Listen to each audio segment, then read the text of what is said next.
што понавремено нешто се превземе, се препознае, се цели да се поработи на тоа, толку подобри се изгледите да подобро да се реши. Не значи дека тоа, ако да кажеме, се наталожиле проблемите до поголема мера дека не постои решение. Мирјана, како си? Одлично. Денеска убав сончев ден и убаво друштво тука во вашата студија.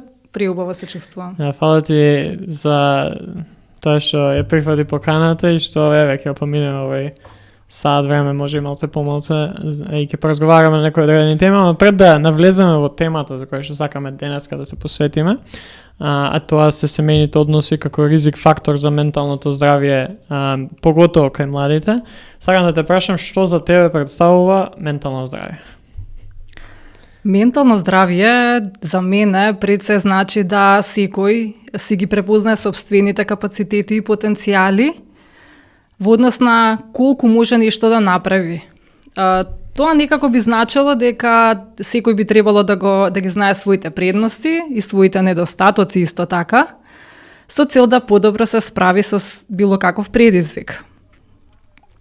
Исто така ментално здравје, многу е важно да се каже дека тоа е една оптимална адаптираност на стрес, на стресни ситуации, да секој индивидуа може да го надмине тој стрес, така да и тоа на некој начин е исто така многу важен дел од менталното здравје. Како ти го надминуваш тој стрес во секојдневни некои обврски? Како психолог, така и како обичен човек?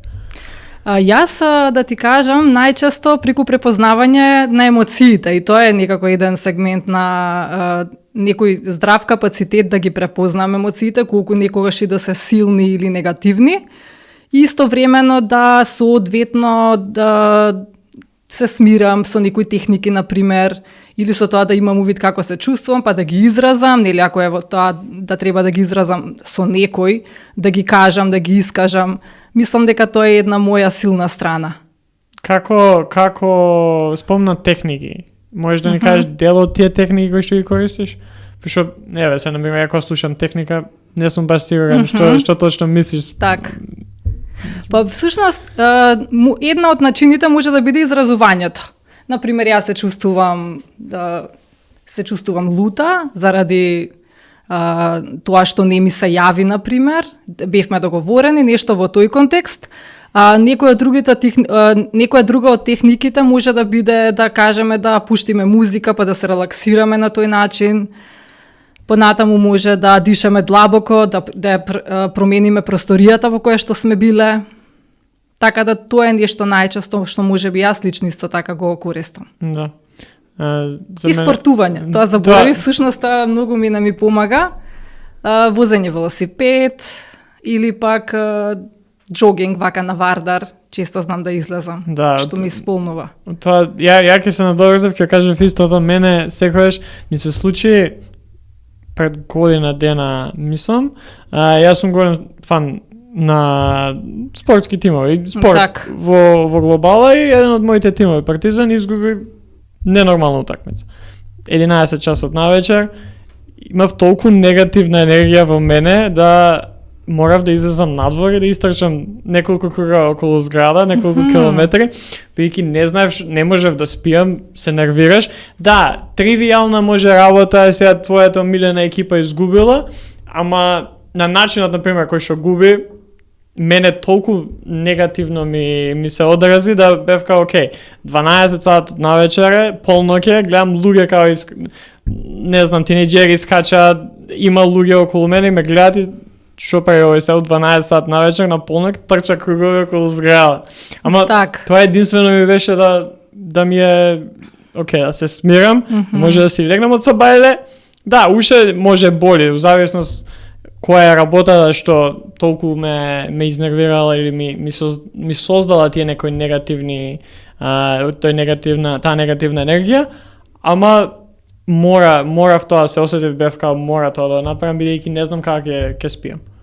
Да, за тебе во тој момент тоа ти значело и затоа и си постапил на тој начин, и одлично тоа што не си се грижал што другите ќе речат. Тоа исто така една предност и предност, односно јака страна. Да, па тоа е, во тој момент реално, да, има некои моменти кај што ќе подразмислиш, или на почеток кога почнав да трчам, тоа го мислев, кај што, не знам, луѓе одредени часови на денот, одредени, па што си облечен, што правиш, кај трчаш, дали има луѓе таму кај што ќе трчаш, ама во тој момент морав, окей, морам да излезам, мора да истрчам, пошто не знам што да правам понатак. Не се, ти најчесто у разговорот со мене пред да снимаме, спомна дека најчесто работиш со адолесценти, со поготово кога станува збор за некои семејни односи и како тие се одразуваат врз менталното здравје на нив, па и на повозрасни. Зошто мислиш дека ова е важна тема да се разговара? Бидејќи еве, јас сакам цела епизода да ја посветиме само на тоа, за сите работи да навлеземе малце поддлабоко. Важна тема, особено за адолесценцијата, меѓутоа тука да кажеме важна и за децата уште дури од предшколска и од школска возраст, бидејќи тогаш се поставуваат основите како некој како да се справуваат, да кажам, децата и адолесцентите со сите неприлики, бидејќи практично и еден од начините е пред се отворена комуникација со родителите, меѓутоа и обратно и родителите со децата, бидејќи често пати ние во нашата пракса кажуваме дека и причината истовремено и последица, така да не е се до адолесцентите или до родителите, значи тоа е една меѓусебен контакт, едното со другото е поврзано. И важна е оваа тема бидејќи се повеќе млади се соочуваат со разни предизвици, разни притисоци со кои што не може да се справат, а колку побрзо некој би се одлучил да поработи на себе, да прави некои позитивни промени на себе или врз своите деца, ако е за родителите, тогаш тоа е одличен чекор за подобрување на добросостојбата. Да, како ненавремено третирање или преземање нешто за подобрување на тие семејни односи, без разлика дали е, не знам, брат, сестра или мајка, родител, дете или роднини, како тоа влијае врз, или кои се последиците од ненавремено воочување на тој проблем и превземање нешто за тоа?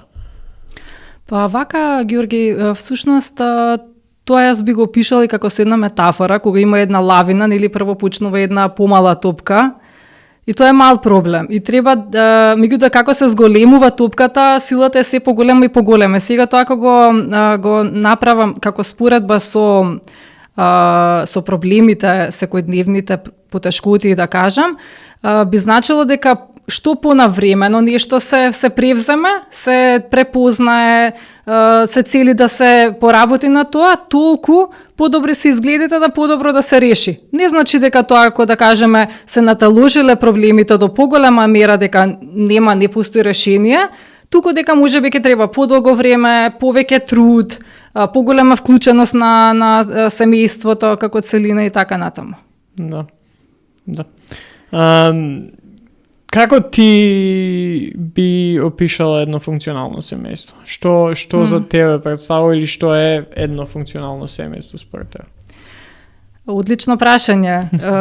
Функционалните семејства генерално имаат отворена комуникација, постои флексибилност помеѓу членовите, креативност, се прифаќаат членовите онакви какви што се. Исто така има и здрави граници помеѓу субсистемите, односно тоа значи помеѓу секој со секој како индивидуа пред се, меѓутоа и како субсистема, ако речеме дека родителскиот сојуз е еден субсистем, тоа значи дека тие двајца како родителски систем треба да воспостават од добра основа, добри граници, правила на однесување кон децата и така натаму. Тоа исто така е основа за функционално семејство. Исто така се негува, да кажам, слободната мисла, функционира со правила и вредности секое функционално семејство. има меѓусебно почитување и пред се позитивно, односно солидно решавање на конфликтите. Преку разговарање, особено не преку избегнување или преку повлекување и така натаму, но исто така тука сакам да кажам дека е важна самите членови знаат како да ги репарираат односите, односно да ја поправат комуникацијата после конфликт, односно на кој начин користат доста хумор или пак се извинуваат, значи знаат да кажат извини, прости, погрешив и така натаму, така да тоа е вака еден впечаток. И ова сакам да го кажам практично, ако зборуваме нели за родителите, се доста осетливи за потребите на децата и адолесцентите. Да. Значи имаат сенс, можат да препознаат, да осетат, добри слушатели се. Од твоето искуство е работење и со деца, и со адолесценти, па и со родители, кој е најтешкиот дел од овој процес? Најтешкиот, кој има кому е најтешко за ова функционално семејство да функционира на еден начин? Дали на родителите да некојаш призна дека окей, сгрешивме, извини, или пак на децата им е потешко во некоја друга одредена ситуација? Јас би рекла зависи од ситуација до ситуација, бидејќи има некаде во некое семејство родителите се многу загрижени. Ако веќе децата, односно адолесцентите пројавиле, да кажеме, некое негативно однесување или на пример, ако спомнам еден по-екстремен случај на негативно однесување, деликвентното однесување или да кажам оние крајно патолошки состојби како лажење, крадење, па веќе тука нели има и вклученост на некои други социјални служби, полиција и така натаму. Има ситуација каде што, да кажам, во најголем дел тука родителите се презагрижени, бараат начини, се обидувале и родителите навистина посветено се обидуваат да најдат решение, меѓутоа ете не секогаш. Во друга ситуација пак, кои се најзагрижени, ќе се вратам нели на прашањето, некогаш може тоа да бидат дури и децата, затоа што како што спомнав, некогаш ние ги викаме така речено парентифицирани деца. Тоа значи дека во одредени ситуации детето како да станало родител, како адолесцентот да треба да се грижи на некој начин за родителот, во смисла дека преодговорно се чувствува или пак родителот можеби во одреден момент или од животот се соочува со некои здравствени, било какви финансиски потешкоти и така натаму. Така да во таа ситуација можеби децата се позагрижени, односно имаат повеќе осет дека нешто се случува, дека има некоја потешкотија. Да. Како бидејќи Македонија е интересен случај да имаме поминато низ многу различни системи, многу различни системи на вредности, традиции од, не знам, комунизам и Југославија до сега што имаме православно општество, поготово кога стана збор за македонците, македонска националност.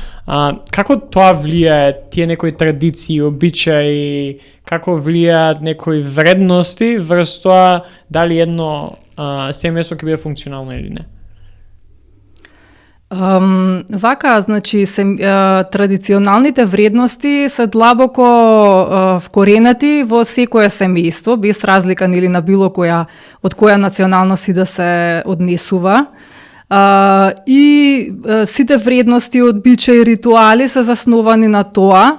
Генерално, дисфункционално семејство може да настане некој тип, да кажеме, може би не до толку како нефункционалност, туку како може би потешкотија или предизвик, особено да кажеме за ако брачни партнери кои што се од различна националност и сега тоа некогаш може да биде предизвик во смисла што да се превземе, па нели има двојни празници, обреди и така натаму, така да, меѓутоа, ако и двајцата партнери влегуваат во тој брак или во таа партнерска врска со доволно капацитет за компромис, за разбирање, почитување и така натаму, не верувам дека би настанало одредена дисфункционалност, туку напротив.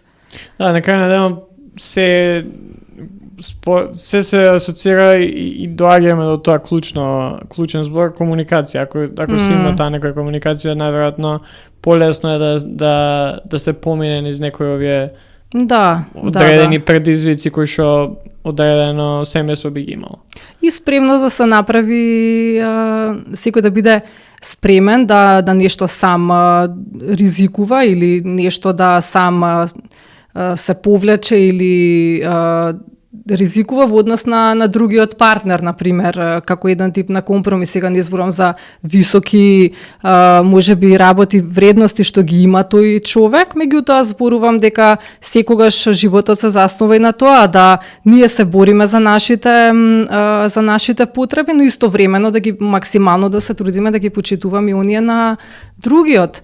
Впрочем, сакам и ви да дополнам во однос на менталното здравје, дека еден дел важен сегмент за менталното здравје, сега тука почнавме за сите да зборуваме, меѓутоа и пред се и за младите, односно адолесцентите, е да знаат да кажат не, ова не сакам, ме повредува, не би можел, значи да постава добри граници во однос на тоа.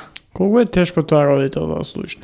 Пошто секојаш моje лично искуство, не секојаш е лесно да се направи тоа и да се има разговор со, без разлика дали е родител или некој постар или поготово кога станува збор за семејство, да кажеш не и да кажеш како се чувствуваш.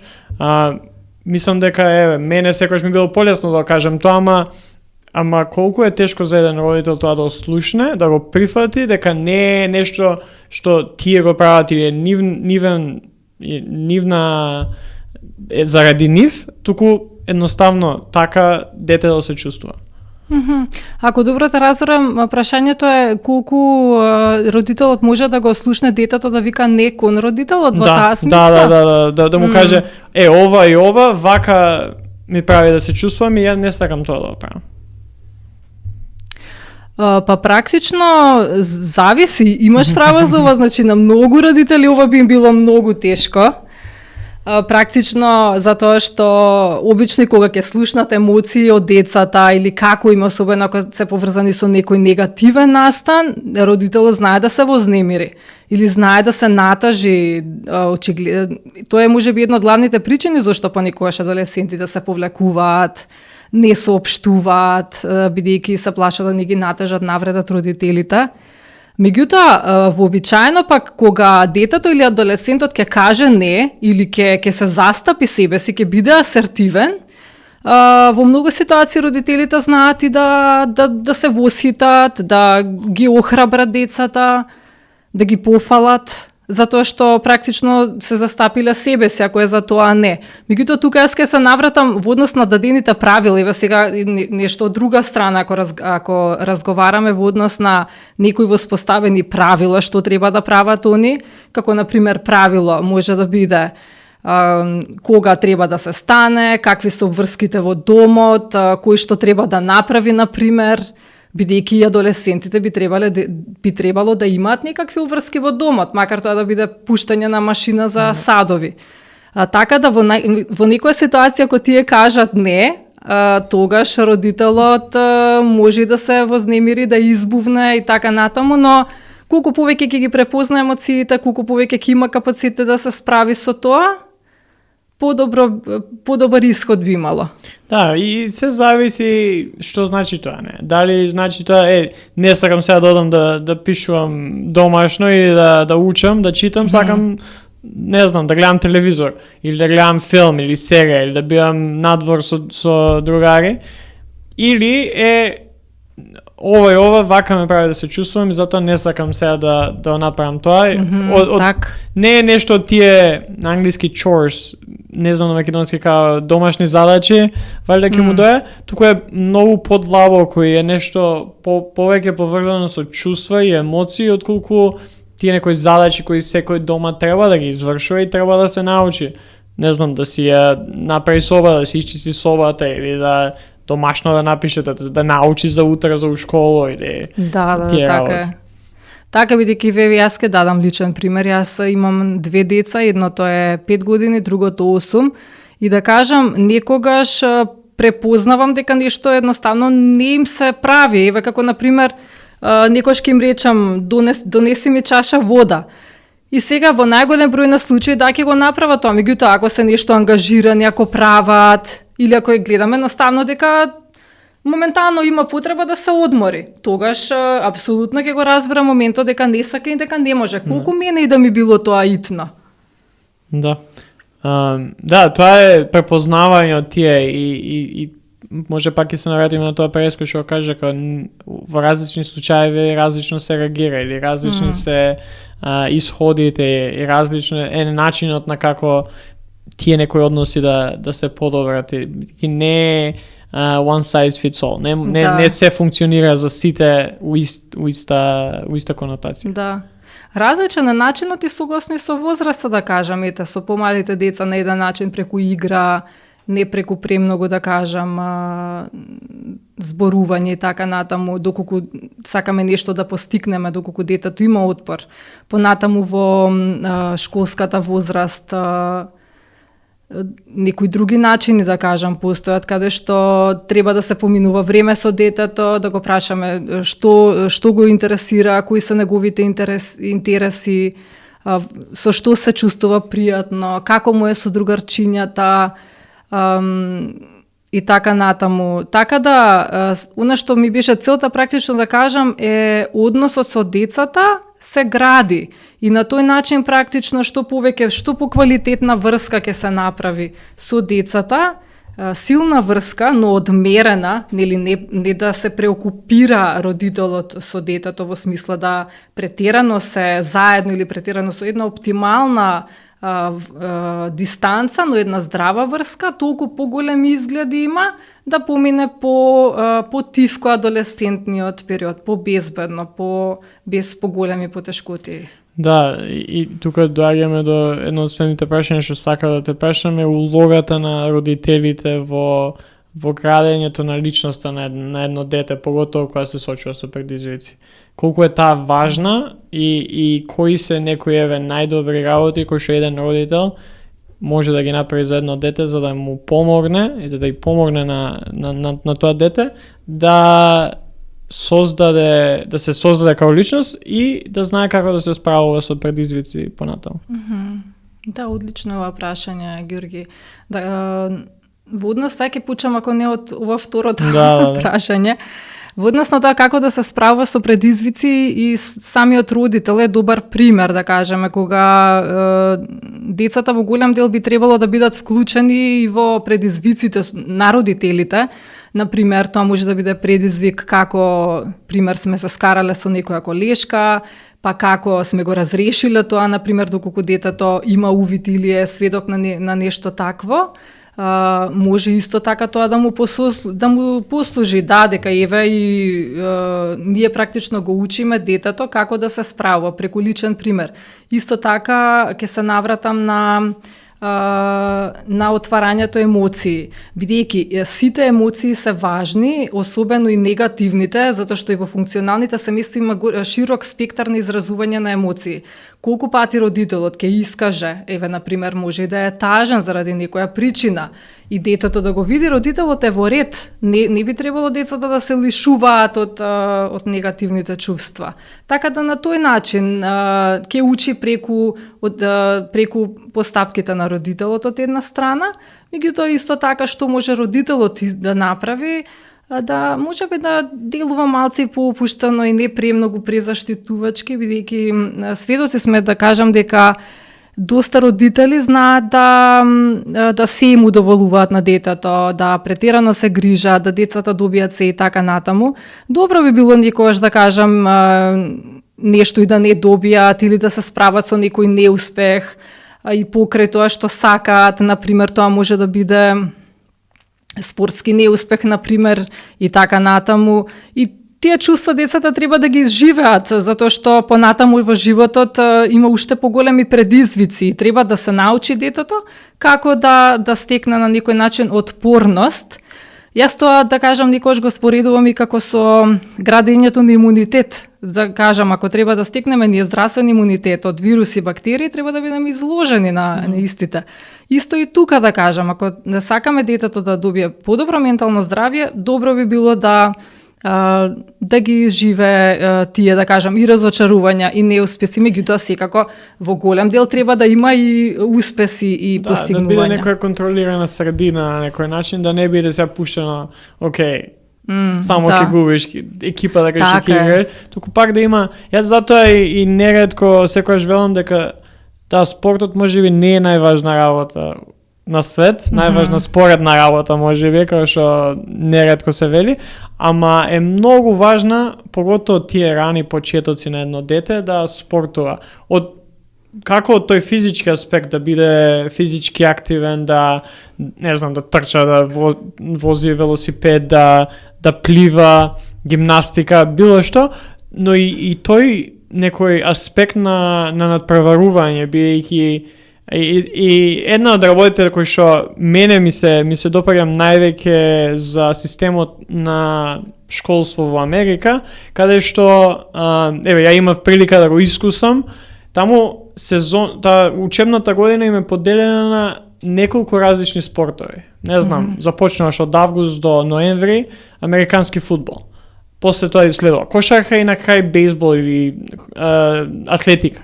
И едно дете има можност, секако зависи средината во која што, ако школата е премногу добра, нема да може сите три спортови да ги игра, ама ако некој е птен добар во кошарка, само тоа што ќе се испроба и амерички фудбал или во бейсбол, и нема да биде најдобар, тој ќе научи како да се справува со проблеми, бидејќи ако нон-стоп победува во кошарка и постигнува по 30 поени, ако нон-стоп е на врвот од тоа што работи, нема некое друго искуство, која баш во една од претходните епизоди зборевме со тренер кошарка, каде што најголемиот проблем во кошарката како таква во Македонија, тој премина од младинска во професионална кошарка.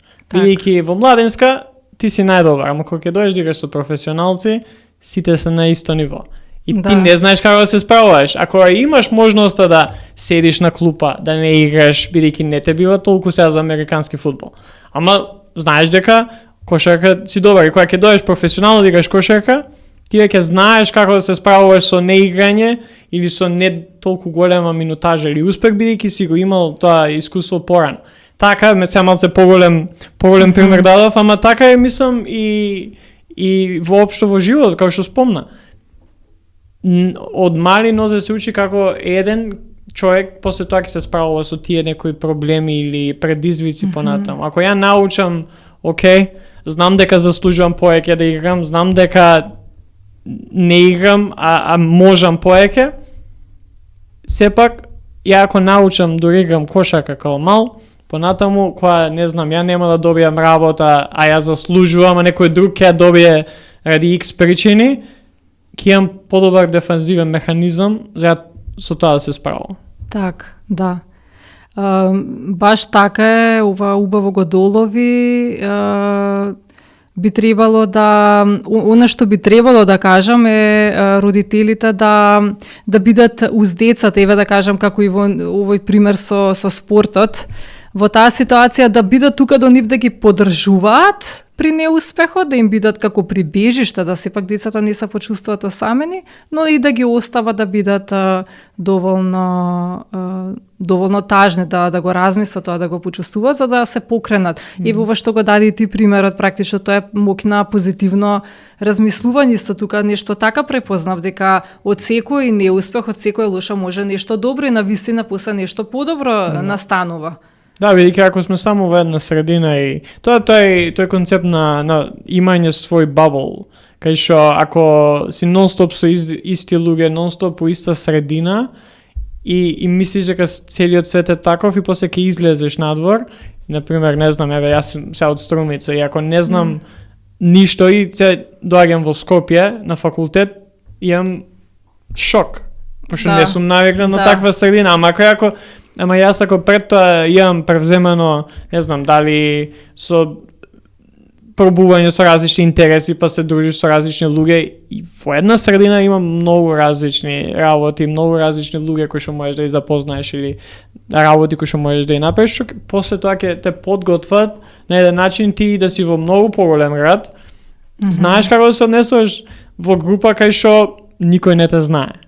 Ама ако тоа не го направиш како помал или на некој почеток, многу потешко ќе ти биде да ги создадеш тие некои механизми. Ја тоа секогаш го гледам и сум зборел и со колеги од факултет кај што ја имам голема предност наспроти нив, бидејќи доаѓам од место во Скопје и сега сам треба да се снајдувам, додека тие се уште живеат, например, ако се од Скопје, се уште живеат со нивните родители и не секој се издржувани од нив, секако некој од нив работа, ама многу поразлично, јас сега сум во Скопје, сам треба да се снаоѓам, не знам, плаќам сметки, чистам дома, правам јадење, се грижам сам за себе.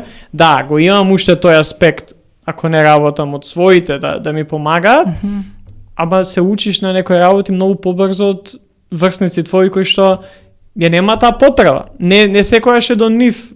Сега не се ни тие криви што нема таа можност, освен ако не одат да студираат негде надвор, ама ја мислам дека имам голема предност таму, кога ќе дое време за осамостојување, за имање семејство, за деца, бидејќи ја веќе сум го поминал тоа 10 години пред нив. И тоа секојаш тој разговор сме имале премногу со колеги од факултет, колку е само интересно тие некои мали динамики да се воочат и колку се само тие инструментални понатака која се создаваме како личности, која градиме семејство, која ние сме ќе бидеме еден ден родители. Како да го искористиме тоа и да се обидеме нашите деца еден ден да им дадеме некоја предност. Ние што може би сме ја немали или сме ја имале, па да им укажеме да направат истото. Да, одлично е ова. Баш голема предност е тоа, да кажем, да се оди од едно место на живење во друго. Да, луѓето дефинитивно што го прават тоа се доста храбри, силни, добро снаодливи и адаптабилни, например. Јас исто така особено се восхитувам на луѓето што одат и во странство, дури дали на студии, дали што се преселуваат, тоа е огромна промена. Јас лично можеби си викам, можеби никога што не би можела да се адаптирам, едноставно што знам. Секој си има некои предности и недостатоци и тоа е голем успех за тие луѓе. Да, еден од нив си ти. Да, ама пак, мислам дека има и своји потешкоти, еве, во едно од претходни епизоди зборевме и за сепарацијата и како таа влијае врз менталното здравје, врз еден. Јас сум го поминал едното и другото и сум имал проблеми и со сепарација и со тоа да тешко ти е, твоите не се тука. Прв пат си надвор. Ја на 15 години прв пат излегов надвор, пошто студирав една година во Америка. И за време на средно, првите 3 месеци ми беа многу тешки. Ама пак, кога зборуваме токму за ова, за колку само тие први 3 месеци или таа прва година и после тоа, нели, доаѓање овде во Скопје за студии, мене сега ми помагаат многу повеќе за еден ден. Јас знам дека многу подобро ќе се справам со формирање семејство, имање деца, отколку што би се справил ако ја го немав тоа искуство. Но пак, тоа си носи своји проблеми, тоа си носи своји потешкоти, односи со родители. Дефинитивно може и за тоа да поразговараме, како е многу тешко после, нели, од кога тоа семејство поготоа ако не е функционално, излегуваш од дома, колку е само потешко да воспоставиш здрав однос со твоите. Пошто дур сме дома сите, заедно живееме, се гледаме нон-стоп, многу е полесно, мислам дека многу е полесно да дојде момент кај што ќе имаш можност да направиш добар разговор со твоите, да се искажеш, да покажеш емоција, така кога живееш надвор и немаш, се гледаш секои 2 месеци или секоја трета недела или секоја една година, ако си подалеку, многу е потешко да тоа семејство остане функционално. Добро, знаеш, обично да кажам, може и да остане функционално во смисла на тоа дека вие сепак би се одржал контактот, некој убав почитувачки однос, може би нема да бидете заедно, меѓутоа од друга страна денеска е доста развиена и да кажам онлайн технологијата, па може на тој начин да се надокнади, а и да бидам искрена, понекогаш и самата близина физичка не значи емоционална, да кажам, близина. Затоа што некогаш и кога луѓето живеат заедно, знаат да бидат како странци, да не се блиски. И обратно, некој може да биде на различна страна на светот, а се уште да ја има таа близина, отворена комуникација, да кажам, бидејќи колку сме блиски со некој, тоа практично може да се опише на овој начин, преку нашата емоционална поврзаност со личноста, меѓутоа и преку количината на размена на информации. Значи, тоа е вака некој опис краток за што значи да бидеме близок со некој. Во секој случај може да биде и функционално и на дистанца, иако е тешко.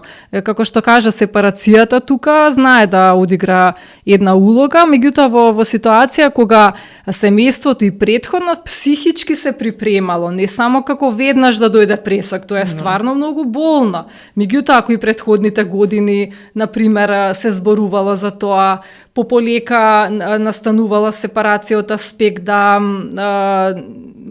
ќе те земам, не знам, тебе за пример, како што нели спомна, да може би нели ако сте разговарале претходно или пак си бил самостоен, како што и нели спомнуваш дека си бил па активности па со друштво и така натаму, колку повеќе имало такви активности, полесно би ти било и прилагодувањето. А колку би бил зависен од твоите, како на пример, може би финансиски или зависен од тоа да нели оние сите хигиенски машини, перење и такви работи, значи колку исто така е некој зависен и од тоа, од семејството, и така после има голем, може да настане предизвик околу самостојното живење на дистанца. Да, погото кога веќе си сам и немаш таа дистанца е многу поголема од тоа да се јавиш дома и да дојдат твоите за 2 сати да ти помогнат, не знам, ако не знаеш како да направиш нешто дома. Ама сега да те прашам и тука нека да направиме некој шифт и да превршуваме.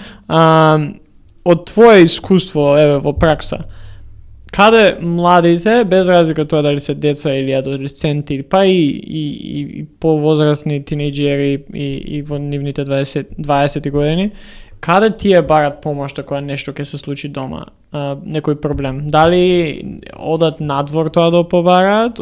Не знам, дали станува тоа збор за околина, другари, пријатели, психолози или одат дома и го имаат тој тежок муабет некојаш? Обично, јас вака би кажала, во функционалните семејства каде што има отворена соработка, обично младите секогаш за проблемите првенствено дома разговараат, се отвараат пред родителите, но и со другарите. Затоа што да кажеме млади кои што се добро прилагодени, кои што се чувствуваат комфортно, се исполнети и среќни, претежно имаат и здрави социјални врски и се отвараат и со родителите и со, можеби, ако зборуваме за нешто така поголем предизвик или нешто потешко доколку се случило, би рекла дека со родителите. И обратно, кога станува збор за каде што има родители кои што не се толку осетливи за потребите на децата или пак се доста избегнувачки или ги гледаат пред се своите приоритети, во тој случај младите за жал ги бараат своите решенија меѓу врсниците, меѓу групата или до некои други. И тука сакам да напоменам, да кажам, не само родителите некогаш дека знаат да бидат, да кажам, кормилото во однос како прибежиште, да кажам, тука може да биде да има и други личности, други позитивни личности за идентификација, доколку не се родителите, како например роднини или тетки, чичковци, вујковци и така натаму, па тоа може да биде наставник, наставничка, може да биде тренер и така натаму, значи само е важно да младиот адолесцентот има некој позитивен модел на идентификација, доколку тоа не може во тој момент да биде родителот. Да, и повторно пак ќе се навратам без да навлезам толку многу колку е важно само тие, спомна тренер, бидејќи, јас како некој кој што има поминато нешто, мене многу полесно ми е да му кажам на тренер нешто поега отколку на наставник, например. Бидејќи, нели,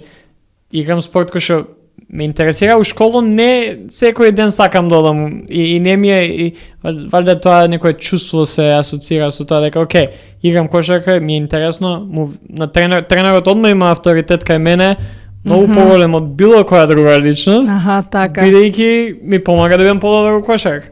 И како функционира тоа, ама да не навлезам пак за тоа. Сега да те прашам исто, кој е тој, дали имаш некој совет, некоја мала работа која што секој еден од нас, без разлика дали е родител, дали е дете, дали е млад човек, може да ја направи за да подобри односот со неговите дома, неговото обкружување, семејни односи. Мал чекор, мала работа, како што кажа. Јас мислам дека секој за себе секој индивидуално тука би можел да пронајде како би можел да го подобри односот со родителите. Пред се, сега може малци поопширно, не многу, меѓутоа сакав да кажам, например, ако се работи за тоа да родителот често избувнува кога практично адолесцентот ќе се довери, тогаш и адолесцентот може да каже, знаеш, мамо, начинот како реагираш помалку ме плаши, прави да јас не можам да ти се отворам доволно и така натаму, во таа смисла. Тоа е еден начин, да кажам, што може да каже како тој го гледа, и затоа што никогаш и самите родители не знаат како постапуваат, не се доволни, нема доволно уви, така да тој како еден вид огледало, треба другата страна да каже како реагира. Тоа е еден начин. Друг начин е да самиот родител, што и најчесто и до родителите, како тие ќе се постапат, не најчесто да кажемо најголем дел. Родителот е тој кој што ја формира врската со децата и со адолесцентите. И тоа не може да биде преку ноќ. Ако родителот не е доволно поврзан со адолесцентот, тогаш сигурна сум дека предстоеле низа ситуации уште претходните години, тоа може со години, нели, тој однос да не бил доволно близок. Така да сакам да кажам, повеќе упатувањето би било и до родителите, дека тие се тие кои што би требало да изнајдат начин како да се приближат до детето или до адолесцентот, бидејќи многу често и во пракса ќе дојде родител, ќе почне со секакви негативни работи да упатува кон адолесцентот, меѓутоа она што сега ива и поракој до адолесцентите дека да бидат и они отворени, меѓутоа и да покажуваат на некој начин, да пробаат да комуницираат со своите родители. Да, сега ме подсети, сега да те прашам и за ова, колку, која ова се случува и имаш овие работи ги комуницираш со родител, например, која се кај тебе на советување. Дали некоја се случило, ова кај нас не функционира, ова се западни некои идеи, ние, знаеш, неретко, барем оние кои што го немаат тоа искуствено или немаат толку контакт со па дали преку интернет, дали преку патување, преку разговори со многу други луѓе од различни места, дали доаѓа некоја одбивност, ова не функционира кај нас, тоа се некои амерички или западни работи.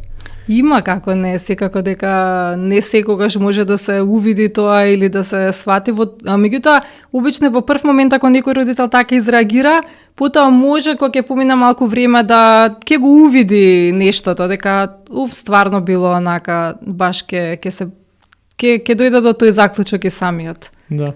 Да, пошто најчесто знам дека со моите секогаш кога не на оваа тема, туку на други теми, не знам како функционираат работите надвор или како јас сакам да ги направам. Па и некој банален пример од тоа доаѓање на време, на пример. Јас сум секогаш гледам да бидам минимум 15 минути порано било каде што идам.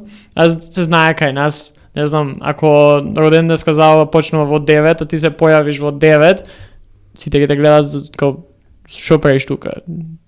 Се очекува покасно да доеш или и академско доцење. Ретко кој професор се појавува точно на време. Секогаш ги чекаме нив. Добро, некојаш може и студенти, ама од такви примери сега кога разговарам, дали ќе биа со моите, дали ќе биа со некој друг и сега му објаснувам зошто така размислувам и ќе биа, ајде ова, кај нас не функционира. Нов друг систем е тоа, не луѓето не може тоа да прават тука, бидејќи научени се на нешто и ама некојаш пак гледам колку само треба да бидам истраен и ако функционира, ако сме се закажале се од 10 до 11, од 10 до 11, и ако се појавиш од 10 и 15 или 10 и пол, ја од 11 си идам. Пошто мене времето ми е тоа. Ама да, многу е интересно да се искоренат некои, или прво да се воочат некои работи, а после тоа да се проби да се искорени тоа размислување, а бајде, кај нас тоа не функционира.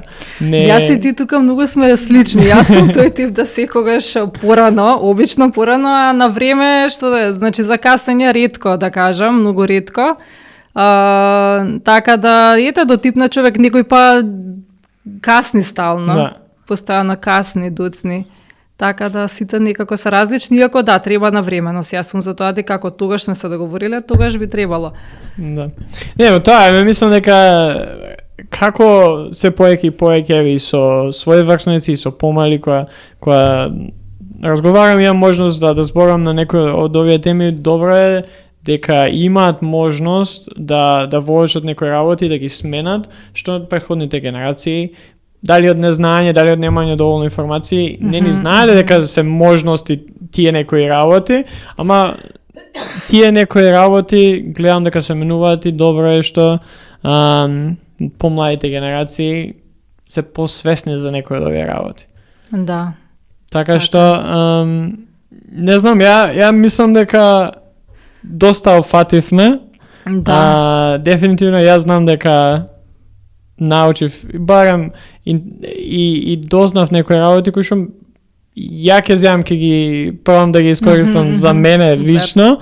Сакам да завршиме се за крај секоја епизода. Имаме 4 прашања кои што сака да ги поставам. Кога последен пат си плачала? Плачењето е моја јака страна, ќе речам. Знам да плачам. Последен пат ми се чини дека плачев кога бев на приредба кај помалиот син. Како баш мислам дека некоја плачење од испомешани чувства. Да. Како на задоволство, гордост, среќа, така некако. Значи, и од тоа знае да знае човек да плаче на тој начин некако. Да. Која е најдобра инвестиција што ти си ја направил за твоето ментално здравје? Ако се навратам да кажам во моите адолесцентски години, јас да кажам уште тогаш многу знаев да читам некоја литература од аспект на ментално здравје, како да бидеш подобар или како да ги надминеш некои потешкоти, подобри комуникацијски вештини и слично. Многу тоа ме интересираше од една страна, мислам дека тоа навистина многу допринесе за некои согледувања, но исто така јас нешто слично како ти порано тренирав ракомет во тој период и пее во хор. Значи, тоа исто така, да кажам, изразување на негативни емоции, супер, вокално ги вадиш од тебе сите, да кажам, цела лутина или што и да ја има адолесцентот. Така тие неколку работи можам да ги набројам, така што до ден денеска мислам дека ми се добра основа и мислам дека секој адолесцент е добро и да спортува, да се бави со уметност или било каква активност или хоби што го исполнува и го прави среќен. Да, имаш можност да се вратиш 10 години наназад, што совет би си дала сама на себе? Ова е интересно. Може би ќе си дадам совет дека секој период од животот е убав на свој начин и дека како поминуваат годините, човек созрава на некој начин. Пред 10 години може и да размислував дека практично сега имам 38, нели тогаш ако речам 28, може би сум мислела што постигнав до тогаш, дали е тоа доволно и така натаму, меѓутоа од сегашен аспект сваќам дека целиот живот е постигнување, целиот живот ние се усовршуваме, работата е само да го живееме максимално добро или еве она поговорка често знае да ме води carpe diem или искористи го денот, секој ден да се користи како важен, посебен. Да. И за крај прашање што би сакала да ги прашаш оние сега што нас не слушаат или гледаат. Да ги прашам што е за вас најважно во овој момент?